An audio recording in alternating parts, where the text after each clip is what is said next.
What do you think about the dinosaur? Are they real? Well, they're not artifacts. When you dig them up in the paleontological record, there they are. And they are huge. They are gigantic. But that doesn't make them odd. Very often we put our paradigm of thinking into this creature, and when you go to the museums of the world, you can see the exhibits of all of these creatures. And I've been to the Museum of Natural History. In fact, I had students, exchange students, with the Museum of Natural History in London, because we had the London Exchange. And you go through those exhibits and you see all of these dinosaurs, and they all have one thing in common. Their mouths are all full of blood in all their exhibits. And I look at some of these creatures and they don't even have teeth. I would quite readily put my arm right down that creature and wait for it to try and chew it off. So this is a paradigm that people have.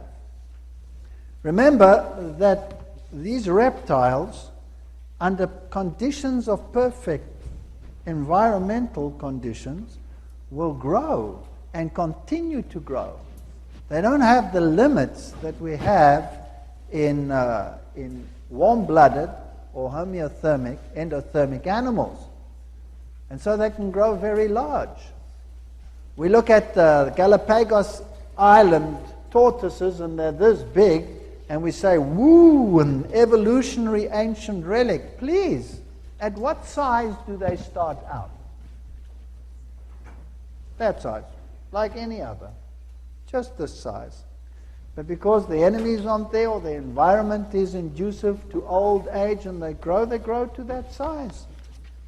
And so we see these massive creatures in the paleontological record, and many of the creatures in the paleontological record don't exist today. If you take the mammal-like reptiles, for example, that's a whole category that is gone.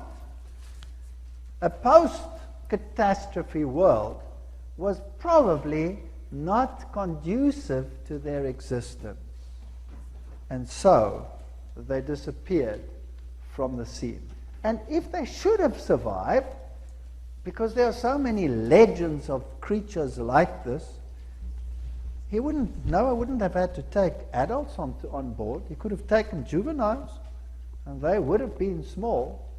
But my personal opinion is that the creatures, from a perfect pre-flood environment, with all the various varieties of plants, which we don't have today anymore, we only have a fraction of what we find in the paleontological record, means that animals either had to change their diet or disappear from the animal record entirely. And I believe the dinosaurs belong to that category. But in the world made new, I want to ride on a dinosaur.